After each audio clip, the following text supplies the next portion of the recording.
September 24, 1906, Sacred Stone. President Theodore Roosevelt issued a proclamation under the Antiquities Act designating Devil's Tower in northeastern Wyoming as the first United States national monument.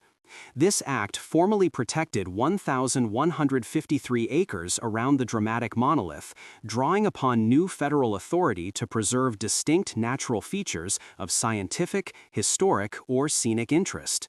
The decision marked a turning point in U.S. conservation policy by adding a precedent for executive protection of public lands. Before 1906, Devil's Tower was already recognized for its unusual geology and prominence. It rises some 1,267 feet above the Belfourche River and features columnar jointing in igneous rock, a striking remnant of volcanic activity. The surrounding area had been part of a U.S. forest reserve established by Congress in the 1890s. Nonetheless, at that time, no specific federal framework existed for preserving individual natural landmarks as monuments. The Antiquities Act, signed into law earlier in 1906, granted the president the authority to declare federal lands as national monuments without requiring full congressional approval. Roosevelt's use of that power for Devil's Tower inaugurated the practice of safeguarding exceptional lands by presidential proclamation. The act aimed to curb looting, exploitative collecting, and destruction of irreplaceable features. Roosevelt's choice of Devil's Tower was strategic. The site was relatively accessible, clearly bounded, and possessed clear geological distinctiveness. The acreage chosen, 1,153 acres, was judged sufficiently large to provide for the proper care and management of the monument, with the remainder of nearby lands open to settlement in 1908. The Little Missouri Buttes were excluded from the protected zone. Roosevelt acted on representations from Wyoming's Representative Frank Mondell, whose influence in Congress and on public land legislation played a crucial role in securing the site's protection. The proclamation invoked the newly minted statutory authority, and the Theodore Roosevelt Center preserves the original document. Over time, the monument's boundaries were expanded.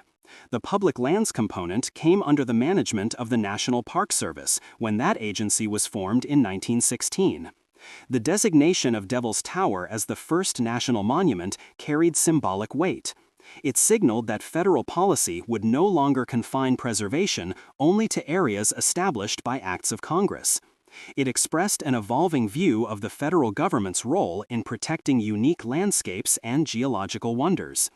After Devil's Tower, Roosevelt and later presidents used the act to proclaim additional monumental sites, including the Grand Canyon, initially as a monument, and other culturally or scientifically important areas. Devil's Tower also held cultural and spiritual significance before federal designation.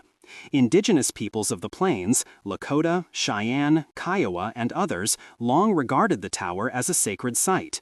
Its vertical, striated rock face became the center of legends and rituals, connecting communities to ancestors and the land. While the proclamation preserved the land for all, it also introduced federal oversight over a site already sacred to multiple tribes. The monument status helped regulate human activity, enforce legal protection, and restrict exploitative practices. Federal stewardship addressed visitor safety, path development, and interpretive education over time. The Civilian Conservation Corps, during the 1930s, constructed infrastructure and improved access under monument status. In later decades, policies balanced climbing access with indigenous concerns, leading to a voluntary closure of climbing during June to respect tribal ceremonial periods. The historical significance of the 1906 proclamation rests on its role as legal and symbolic foundation for America's monument system.